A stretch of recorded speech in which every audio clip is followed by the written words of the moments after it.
नमस्कार, before news पर आप सभी का स्वागत है। मैं हूं आपके साथ विजेंद्र फोर। दोस्तों, जैसा कि आप सभी जानते हैं, प्रदेश भर के अंदर जो है चुनावी माहौल जो है वो गरमाया हुआ है और सर्दियां जो हैं अभी शुरू हो चुकी है। ऐसे में मौसमी तापमान जो है वो घटता जा रहा है और सियासी तापमान जो है प्रदेश के अंदर बढ़ता जा रहा है। जी हाँ, हम बात कर रहे हैं पंचायती चुनाव की।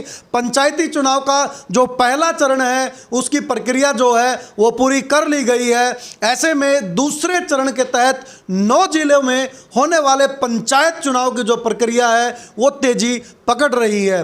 तो इसी स्थिति में हर उम्मीदवार अपने पक्ष में मतदान की अपील करने के लिए गांव में डोर टू डोर कैंपेनिंग जो है वो शुरू कर रहे हैं और हर उम्मीदवार के द्वारा जो है मतदाताओं को लुभाने के लिए बड़े बड़े वायदे और घोषणाएं जो हैं वो की जा रही है। ऐसे में हमारी टीम जो है वो पहुंची है गरोंडा उपमंडल के गांव बड़सत में, जहां पर हमारे साथ इस खास मुलाकात के अंदर मौजूद हैं सरपंच पद के उम्मीदवार हरीश कुमार धमीजा जी। तो इन्हीं से जानने की कोशिश करेंगे क्या कुछ प्रमुख मुद्दे इनके चुनाव में रहने वाले हैं और क्या कुछ रणनीति इनके द्वारा जो है वो बनाई गई है। हरीश जी नमस्कार, स्वागत है आपका। नमस्कार जी। जी हरीश जी, सबसे पहले तो आप गाँव वासियों से ये बताएं कि आपका क्या चुनाव चिन्ह है। मैं सबसे पहले तो यहाँ पर आपके पहुँचने का B4 का और गोश हार्दिक स्वागत करता हूँ दिल से जी। और आपको यहाँ पर आने का कीमती समय निकाला हमारे लिए, मैं आपका बहुत बहुत धन्यवाद करता हूँ। जी हरीश जी, 31 तारीख को प्रशासन की तरफ से चुनाव चिन्ह जो है आप सभी को आवंटित कर दिए गए हैं। ऐसे में आपका क्या चुनाव चिन्ह है, क्या चुनाव चिन्ह आपको मिला है? मेरा चुनाव चिन्ह है फलों की टोकरी जी। मेरे को माता रानी ने बड़े आशीर्वाद से अपना फल दे दिया है और जो गाँव वासियों को मैं अपील करता हूँ आने वाली 12 तारीख को फूलों की टोकरी पर बटन दबाएं और मुझे भारी मतों से विजयी बनाएं। जी, तो मैं साथियों आप सभी को बताना चाहूँगा, हरीश जी को जो चुनाव चिन्ह मिला है वो फलों की टोकरी जो है वो मिला है और हरीश जी का ऐसा मानना है कि माता रानी का शुभ संकेत है कि माता रानी की कृपा से उनको फल का जो चुनाव चिन्ह है वो मिला है। हरीश जी, गांव के अंदर आपके साथ जो है चुनाव में प्रचार के दौरान आप लोग वोटों की अपील के लिए जा रहे हैं। ऐसे में कैसा जन समर्थन जो है, लोगों से कैसा प्यार आपको जो है मिल रहा है? मैं डोर टू डोर गांव में हर गली में जा रहा हूं और मेरे साथ 36 बरादरी का जी, बड़े का, बुजुर्ग का, माताओं का, बहनों का मेरे साथ पूरा आशीर्वाद मेरे को दिया हुआ है और मैं उनकी उम्मीदवारी पे बिल्कुल पंचायत के अंदर खरा उतरूंगा और वो एक से एक बढ़कर मैं अपने पंचायत के अंदर काम करवाऊंगा। लोगों को ये दिखाऊंगा बरसत के अंदर भाई सरपंच बना है तो हरीश धमीजा बना है। जी, आपने पहले भी चुनाव लड़े हैं शायद? मेरे 3 प्लान मेरे बेटे ने सॉरी करिए मेरी थोड़ी। हरीश जी, आप लंबे समय से गांव की सक्रिय राजनीति में रहे हैं और आपके परिवार के द्वारा जो है पिछला चुनाव भी जो है वो लड़ा गया था और अब की बार फिर आप जो है मैदान में हैं, इसको आप कैसे देख रहे हैं? मैंने बरसत के अंदर 3 मेंबर पंचायत चुनाव लड़े हैं और उसके बाद बेटे ने मेरा सरपंच का चुनाव लड़ा था। किसी वंश मेरे को गांव वासियों से थोड़ा प्यार कम मिला और उसी आधार पर अब मेरे को भरपूर गांव वासियों का प्यार मिला है, जिसके आधार पर मैं गांव में सरपंच पद की उम्मीदवारी पर चुनाव लड़ रहा हूं। जी, तो हरीश जी का कहना है कि पिछली बार जो है किसी कारणवश वो सरपंच बनने से चूक गए, लेकिन अब की बार गांव के हर वर्ग, हर समुदाय, हर समाज का जो है उनको भरपूर प्यार, आशीर्वाद, जन समर्थन जो है वो मिल रहा है और इसी के आधार पर अब की बार वो फिर जनता के सहयोग से जो है वो आशीर्वाद से मैदान में है। आपके चुनाव के अंदर क्या कुछ प्रमुख मुद्दे जो हैं वो रहने वाले हैं गांव के लिए? मेरे गांव के अंदर बहुत परेशानियां हैं जी। आज से नहीं, पिछले 10 साल से जी बहुत परेशानी से जूझ रहा है मेरा गांव और मैं चाहता हूं इस परेशानी को सरपंच बनते ही मैं इस परेशानी को दूर करूंगा, इतना दूर करूंगा लोग सोचेंगे ये क्या हुआ है। क्या कुछ फिर भी क्या कुछ एक आध परेशानी जो समस्याएं हैं उनको बताना चाहोगे, क्या कुछ है? हमारे गांव के अंदर सबसे बड़ी समस्या आज की तो डेट में ये है, जो गांव की चारों तरफ सड़कें हैं, भरपूर गंद मचा हुआ है, जिसके कारण हमारे गांव के अंदर बीमारियां फैल रही हैं। और जो हमारे गांव के अंदर आज की डेट में जाम लगा हुआ है, इस गांव को मैं छुटकारा दिलवाऊंगा। सरपंच बनते ही सबसे पहला मेरा काम है इस गांव से जो भी बाईपास निकलवाऊंगा जी और ये मैं अपना गांव से मैं जो ये जाम लगा हुआ है इससे गांव से वो मुक्त करवाऊंगा। जी हरीश जी, अक्सर सभी लोग चुनाव में जीतने के लिए जो है वो एक दूसरे पर आरोप प्रत्यारोप की जो परंपरा है वो करते रहे हैं, तो ऐसे में आप लोगों ने इसके लिए गांव की समस्याओं से गांव का समाधान कराने के लिए या निजात दिलाने के लिए आपने कोई योजना बनाई है कि जिस पर आप प्रॉपर काम करना चाहते हैं अपने सरपंच, यदि गांव आपको बनाता है? मैंने बहुत योजना बनाई हुई है जी। पहली योजना तो यह है जो मेरे गांव के अंदर अड्डे पे जी खुला अड्डा नहीं है। जी जितनी भी मेरे गांव के अंदर गरीब जनता की रेहड़ियाँ लगी हुई हैं, जी ये हर रेहड़ी वाला दुकानदार को किराया देता है जी और मैं उनसे किराया का छुटकारा पाऊंगा।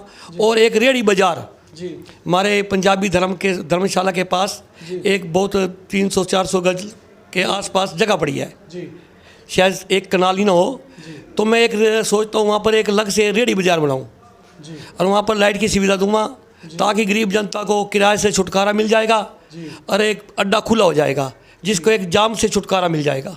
जी। जैसे अभी गांव के अंदर शिक्षा व्यवस्था की यदि बात करें तो शिक्षा व्यवस्था के लिए भी कोई कदम आपके द्वारा जो है वो उठाए जाएंगे या कोई योजना आपने कोई गांव के लिए तैयार की हो जो वायदा आप गांव वासियों से करना चाहते हो? सबसे पहले तो मैं ये सोचता हूँ मेरे जितने युवा बच्चे हैं, मेरी बहनें हैं जी और मैं ये सोचता हूँ मैं गांव के अंदर एक कॉलेज की व्यवस्था करूँ। जी। तो एक बड़ी बात जो है वो निकल करके आई है कि गांव के लिए जो है वो कॉलेज का जो मांग है वो एक बड़े मंच पर जो है वो उठाई जाएगी। एक दमेजा जी, कुछ जो बात है शिक्षा के अंदर, जैसे आजकल बेरोजगारी का जो आलम है, ऐसे में हर बच्चे को सरकारी नौकरी की तैयारी करने के लिए शहर जाना पड़ता है, तो वो शहर से कोचिंग लेने के बाद लाइब्रेरी में बैठ करके पढ़ता है। यदि गांव के अंदर ये सुविधा मिल जाए तो वो सोने पे सुहागा होती है। तो क्या कुछ लाइब्रेरी के लिए भी आप कदम उठाने वाले हैं? बिल्कुल उठाऊँगा, मैं गांव के लिए कुछ भी कर सकता हूँ। लाइब्रेरी की सुविधा भी दूंगा, वाईफाई की जगह सुविधा भी दूंगा मैं जी। और मैं गांव के अंदर बच्चों के लिए स्टेडियम की सुविधा भी दूंगा जी। और मैं गांव के अंदर जी। जो ये बस है हमारी सुबह जाती है, रात को बस आती है और मैं अपनी तरफ से कोशिश ये करूँगा कि ये एक चक्कर है फिर 2 चक्कर लगे ताकि लोग ग्रोंडे और करनाल आने जाने में दिक्कत ना हो। जी। तो बहुत अच्छी और बड़ी बात जो है दमेजा जी के द्वारा बताई गई है कि गांव के अंदर ही एक लाइब्रेरी, और लाइब्रेरी के साथ साथ जैसा आप सभी जानते हैं कि ऑनलाइन एजुकेशन का जो ट्रेंड है वो चला हुआ है। तो अमीर आदमी जो है वो बजट में उसके है वो, लेकिन गरीब आदमी कई बार इंटरनेट ना होने के कारण जो है उस ऑनलाइन एजुकेशन से वंचित रह जाता है। तो ऐसे उन ज़रूरतमंद गरीब लोगों के लिए दमेजा जी के द्वारा एक प्लान किया गया है कि गांव के अंदर फ्री वाईफाई की सुविधा दमेजा जी ग्राम पंचायत के स्तर पर करवाने के लिए प्रतिबद्ध रहेंगे। और दूसरी बड़ी बात जो है, जिला मुख्यालय करनाल, हालांकि ये गांव जो है वो पानीपत के नज़दीक है लेकिन जिला जो है वो करनाल है। जिला मुख्यालय के लिए सुबह एक बस की सर्विस है, वो फिर पूरे दिन के बाद रात को ही गांव में आती है। तो उसके लिए भी प्रशासन से मिलकर के जो है वो उसके चक्कर बढ़ाने का वायदा जो है हरीश जी कर रहे हैं। दूसरा जो है हरीश जी, आज की यदि समय की हम बात करें, गांव का जो युवा है वो नशे की ओर जा रहा है और हर उम्मीदवार के द्वारा चुनाव प्रचार के दौरान भी मतदाताओं को प्रलोभन के नाते जो है वो शराब परोसी जाती है। तो इसको आप कैसे देखते हैं और कैसे रोकथाम नशे पर लगाने की कोशिश करोगे?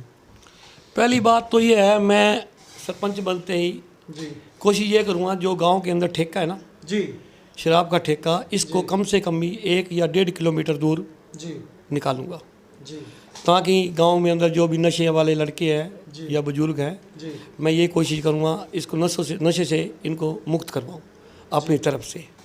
और जो बस अड्डे पर हमारी बैठने की सुविधा नहीं है, जो माताएं बहनें मेरी बुजुर्ग मेरे पानीपत जाते हैं जी और उनके बैठने के लिए कोई व्यवस्था नहीं है। जी कल कोई बरसात आती है, आंधी तूफान आए, वो कभी किसी दुकान में बैठते हैं, कभी किसी दुकान में बैठते हैं। ये नहीं हो सकते भाई हम किसी धार्मिक स्थान पर हम बैठ जाएं।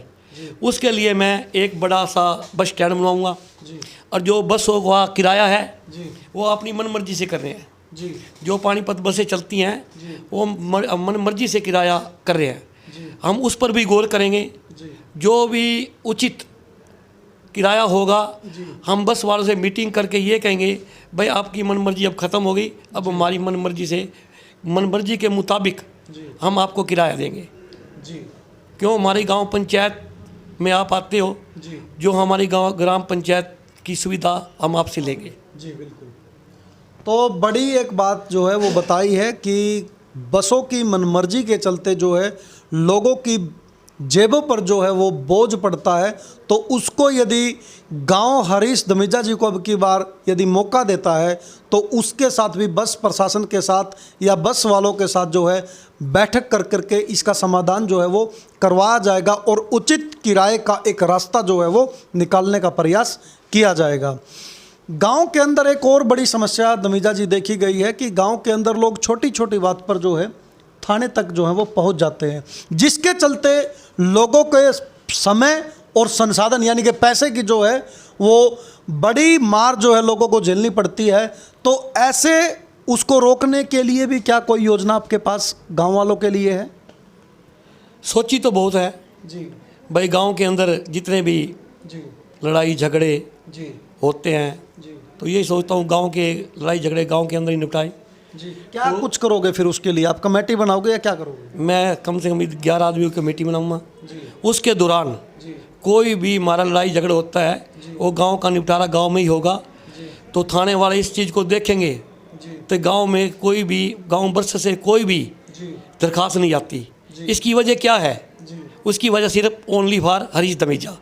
जी तो धमीजा जी का मानना है कि गांव के चुनिंदा मोजिज 11 लोगों की एक कमेटी बनाई जाएगी जिसके द्वारा गांव में होने वाले लड़ाई झगड़ों का जो निपटारा है वो गांव के अंदर ही जो है वो किया जाएगा। तो हरीश जी, जैसे अभी सर्दियों का मौसम शुरू हो रहा है, ऐसे में आने वाले दिनों में अभी धुंध भी जो है वो पड़नी शुरू हो जाएगी, तो चोरियों की जो घटनाएं हैं वो शुरू हो जाती हैं।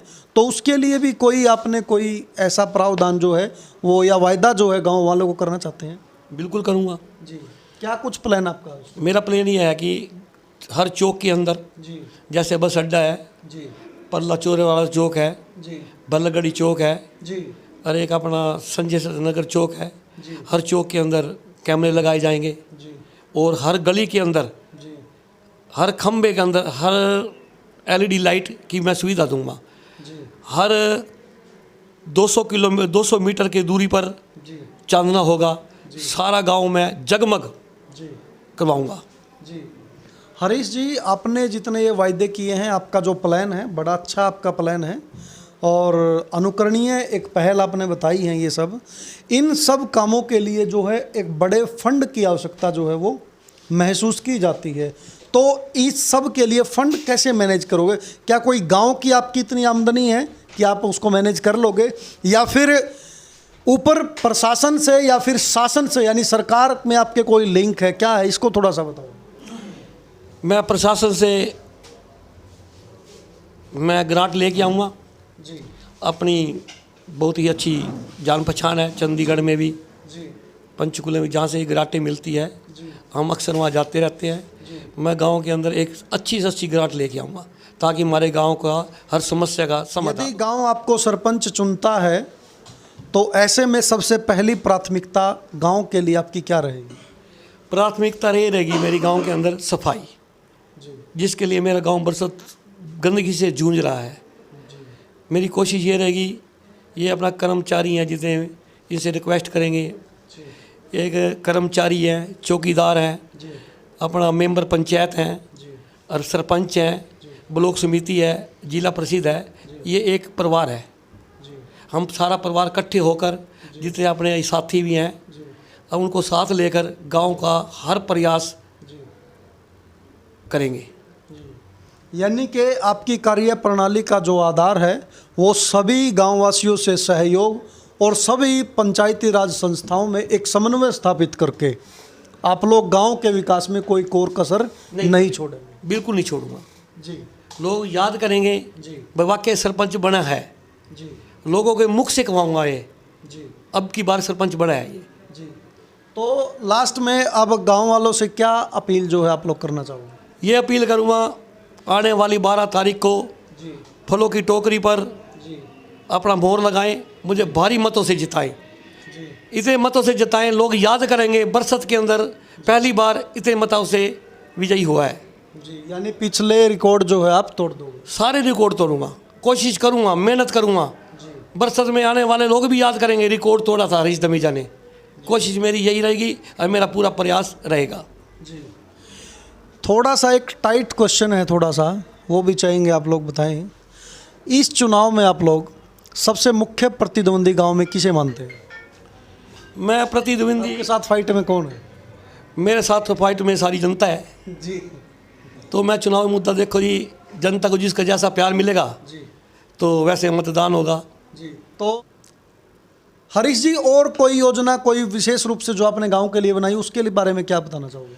मैं बरसत के अंदर ना जी। एक पंचायती तौर पर जी खुला दरबार लगाऊंगा। जी। क्या कुछ करोगे उसके अंदर? उसके अंदर जैसे कि बुढ़ापा पेंशन, जी बीपीएल कार्ड, जी आवास योजना, जी प्रधानमंत्री जी। योजना जी। और लोगों को हाँ किसी भी प्रकार की कोई भी समस्या हो हम यहीं पर हल करेंगे। और ये कोशिश करूँगा ये समस्या यहीं हल हो और गांव से बाहर जाने की दिक्कत ही ना हो किसी को। जी। तो एक बहुत बड़ी बात हरीश धमीजा जी के जो द्वारा जो है वो रखी गई है, वो बात एक ऐसी खबर से जुड़ी है कि वो खबर आपको सिर्फ जो है बड़ी सरकारों के संबंध में जो है वो दिखाई पड़ती है और सुनाई पड़ती है, क्योंकि गांव की जो सरकारें हैं ये स्थानीय सरकारें कहलाती हैं, छोटी सरकारें कहलाती हैं। उस स्तर पर ये बात जो है पहले आपने कभी सुनाई नहीं दी होगी। वो खबर ये है कि ये गांव के अंदर पंचायती स्तर पर एक खुला दरबार जो है बनाने की योजना गांव के लिए लगा रहे हैं, जिसमें गांव के किसी भी व्यक्ति को यदि बुढ़ापा पेंशन संबंधी दिक्कत है, थाने काम संबंधी दिक्कत है, तहसील के काम से संबंधित है, बिजली विभाग के संबंधित है, या मैं सीधा आपको कहूं कि गांव के किसी भी व्यक्ति को कोई भी समस्या है या किसी सरकारी योजना का लाभ उसको नहीं मिल रहा है, उस खुले दरबार के अंदर खुले चैलेंज से हरीश धमीजा उसका समाधान करवाएगा। तो हरीश जी का कहना है कि मेरी किसी के साथ कोई फाइट नहीं है, कोई मेरा प्रतिद्वंदी नहीं है। जनता का प्यार, जनता का आशीर्वाद जिसे मिलेगा वही सरपंच की कुर्सी पर बैठ जाएगा और वो सभी को सर्वमान्य होगा। तो साथियों, इस मुलाकात के अंदर आज हम मौजूद थे गांव बड़सत से सरपंच पद के उम्मीदवार हरीश धमीजा जी के साथ। तो अभी के लिए मुझे दीजिए इजाज़त। नमस्कार, जय हिंद, जय भारत।